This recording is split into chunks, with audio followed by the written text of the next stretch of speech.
Hey everybody, it's me, Chris, from Body Nova Fitness Coaching. And I wanted to talk to you today about this because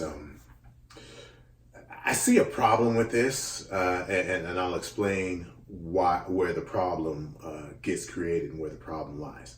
All right, so you know, many of you go out there, you're trying to take up exercise, you're trying to lose weight, you're trying to, lose weight or get in shape, and you're trying to do so as fast as you possibly can. All right, so you got your time deadlines and all that, which is all fine. There's no judgments for that. Okay, so where the problem lies is, there's a lot of research out there with high intensity interval training and various types of HIIT programs. Okay, but where the problem gets created is fitness really doesn't care about people.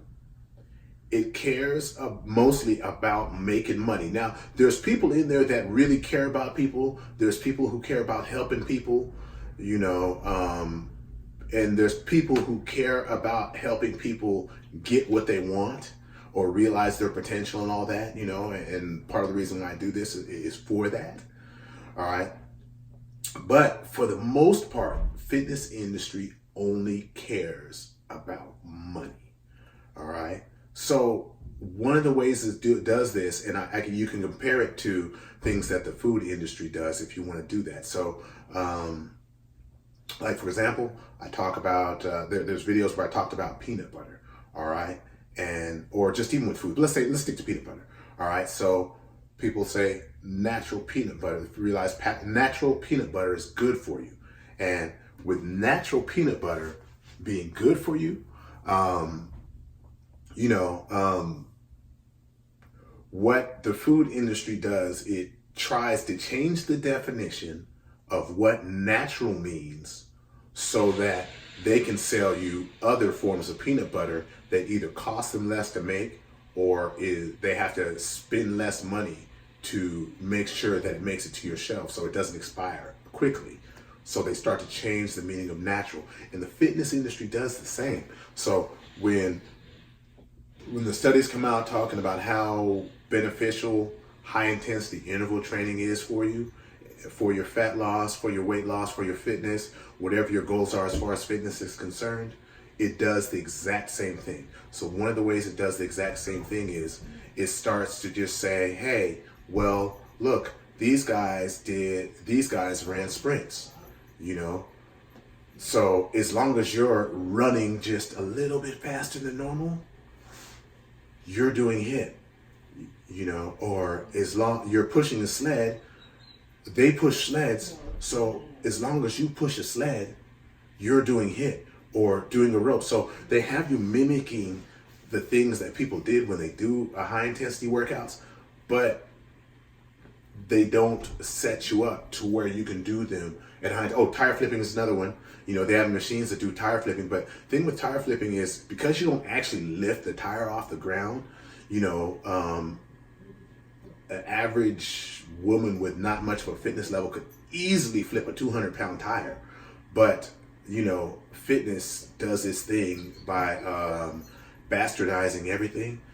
And so, they make you feel accomplished for flipping a 60-pound tire, which, yeah, anyway. Getting back to the subject, with HIIT, when you start to look at all the studies, you find that there's certain criteria for you to pass, to make the magic happen, okay? And there's different ways to get to this criteria, but in most of the stuff that fitness tells us, those criteria are absent because they want to jump on that bandwagon, and then make you feel like you're on the in crowd. It's back to high school again. You feel like you're in the in crowd. You feel like you're with the popular crowd and all that. But then at the end of the day, when you're realizing, you're having problems breaking that plateau and losing weight, they don't tell you that it's like, yeah, well, the stuff we told you, that was just garbage, it's just trash. So you're not going to, you're not really doing HIIT. You're just exercising a little higher than a walk or a jog or something like that. So all these benefits we're talking about with HIIT, with increased fat loss, during an exercise session while working out less, increased fat burning hormones, I talk about them all the time. You increase both your anaerobic and your aerobic endurance. So you can increase your endurance for doing high intensity activities, and low intensity activities. Increased heart health, increased metabolism after workout. Am I leaving out? No, I pretty much got that. All of those benefits, if you pass this criteria, you're not going to get, because when the scientists do these studies, they make sure that certain things happen. So one of those things that they make sure happen is they use VO2 max. Now, most of us don't have access to VO2 max equipment that can accurately measure a VO2 max, which is fine. You don't need that. Because when you look at research, they have something called a ventilation threshold, which is real close to another thing called the anaerobic threshold. And what that is let's say if you're going from walking to running, or running a full out sprint, there's a point at which how your body supplies itself with oxygen, it can't keep up with this demand, because you're working so hard and your heart needs to supply your muscles with oxygen so much, but your body can't supply it fast enough. And so that means you're exercising, they call it anaerobically, which anaerobically broken down, it means without oxygen, okay? So they have something called an anaerobic threshold, which is very similar to a ventilation threshold,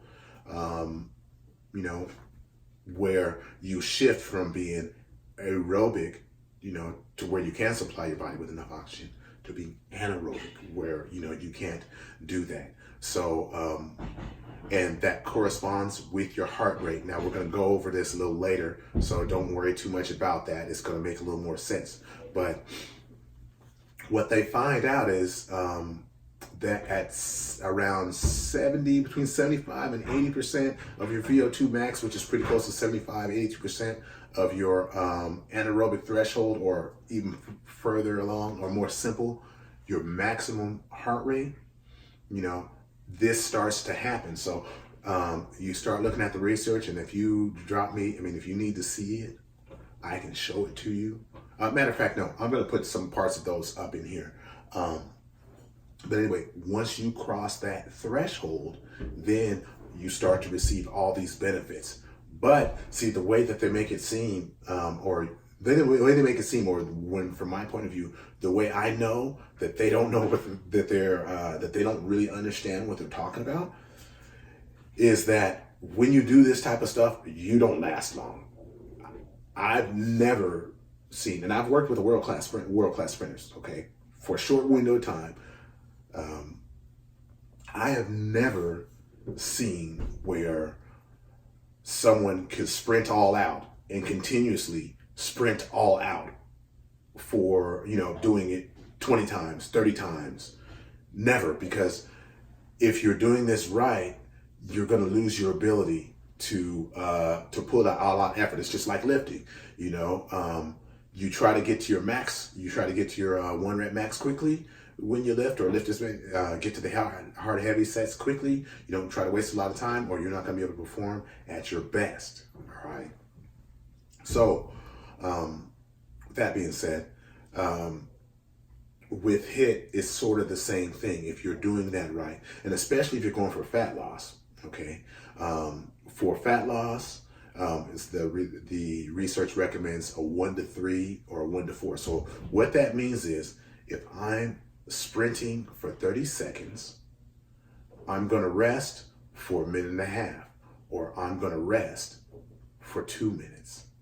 All right. But some of you are deconditioned, and you might not be able to recover that fast. So you may have to make it a little bit longer. But if you're doing everything right, it's going to take you longer to recover, because you're pushing yourself harder. Part of the things that people also do is they they talk about heart rate because they know heart rate is important, but they don't really understand what it is. So it's like I've had it where another trainer, he was talking to me about HIIT, and he was like, yeah, my ladies get over 160, and I'm looking at the workout, and this is like, man, this is what it looks like to me, what they're doing, because it's just like nothing. There's no sweat, there's no labor, there's no hard breathing, and I was like, man, I would bet you $300, all that I had in my pocket at that time, that those ladies weren't anywhere near 120 in the heart rate, because they were so unbothered by what they were doing. It looked like a walk in the park. Okay, so that's not HIIT, and that's what fitness professionals do to feel like they're in. So they're using this marketing ploy because they know that it works. So they or the people selling you equipment, for the same reasons. They're there to make money. But when you do HIIT, your heart has pass a certain threshold. And I'll give you an example here. For this, I use something called Carbonin formula, and I'm going to show an example of me in the gym with these workouts. So what Carbonin formula does is they have the maximum, the 220 minus age and all that stuff, right? The problem with that is it makes everything the same for everyone. So I'm 46, I turn 47 next month. It makes it the same for everyone that is 46 or 47 years old. It puts me on par with all of them, which includes Homer Simpson, okay? Or anybody Homer Simpson like, or anybody that's really, really deconditioned and stuff like that. I'm not them.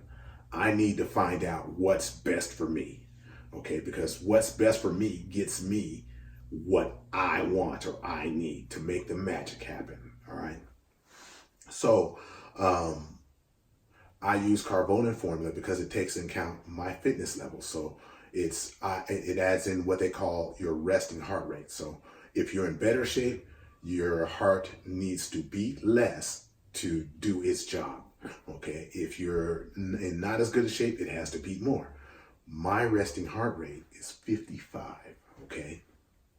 So I'll put up the Carbonin formula, but I use a Carbonin formula calculator because I'm lazy, and it has your heartbeat at each intensity. So for HIIT, and making it real simple, over and above 70% of my maximum heart rate. And for me, that goes over 140. So I'm going to be wearing I'll wear a heart rate monitor. Because certain pieces of equipment, if you wear a Bluetooth heart rate monitor while you're using it, your heart rate will pop up on the monitor of the screen of whatever equipment. If it's a bike, if it's an elliptical or whatever, your heart rate will pop up on there, and it'll be accurate without touching the machines. Because there's sometimes I've used the machines and that thing rose to 200 before I even touched it.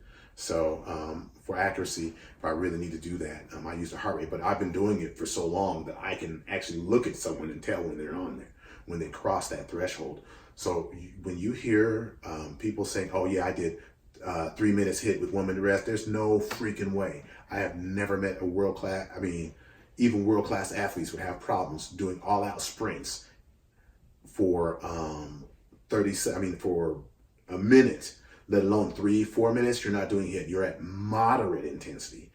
But at moderate intensity, you didn't get these benefits. It's high intensity. And that was so why the heart rate became so important for the scientists, to make sure that people were working hard enough. All right. And but anyway, yeah, I use Carbonin formula, and it said my 70%, actually my 70% was like about 136 or whatever, but I keep it 140, and I get my heart rate over 140, and you can see what happens in this video. So even though I use a treadmill, I use an elliptical, a bike or whatever, and the characteristics are going to be slightly different for each one. It doesn't matter. You can do wind sprints, you can do sleds, you can do body weight activities, you can do a lot of different activities, but the intensity or the effort that you're putting out, it has to be high enough for this to happen. Okay. Another thing is, if you're close, if you're into the zone, maybe on the first one, the second one, you don't try to raise it to get higher, because if you're doing this rate as you have successive attempts or you perform extra intervals, your heart rate's going to rise, especially if you're working out at heat. So you're giving an example of how this is, and that's why it's just like most of the stuff when people are talking about HIIT, I just look at with total disdain, because if you understand this stuff, or you have a small understanding of this stuff, or you've even really done this stuff, you can see who's real with this stuff and who's fake. And a lot of the stuff you're seeing out there is either fake, and it may not be intentional, but it could just be from a lack of understanding, but what it is. But this is something you might want to look at if you want to use this strategy, and that's why. A little bit to rise up. Okay, it's going to take a little bit to rise up, and then you'll see right as I start this right here.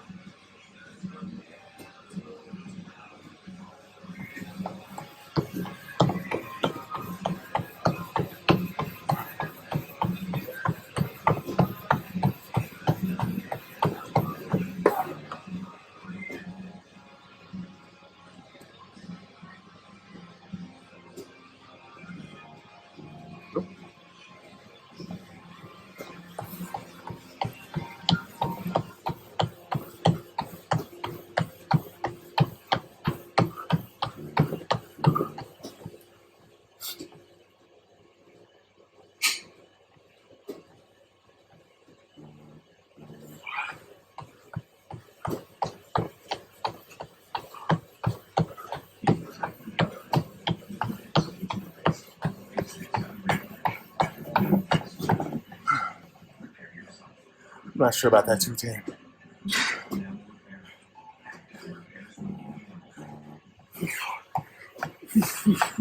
That's my 145. Yeah. Okay. So 145. I'm right in there. And you see this is not fucking work. There's no freaking way I'm lasting 30 seconds. I'm not doing the 30-30.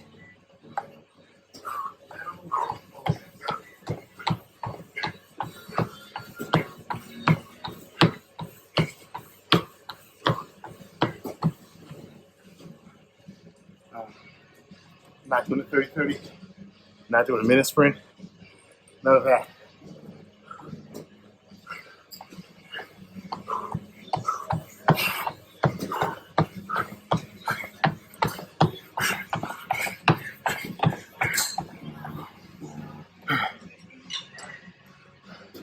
So,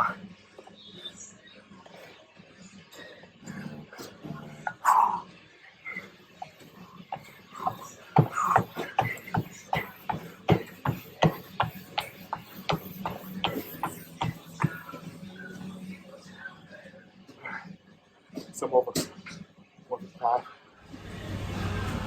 Okay, so you're seeing this been about a minute after my last one, and I'm still registering 133 on the heart rate.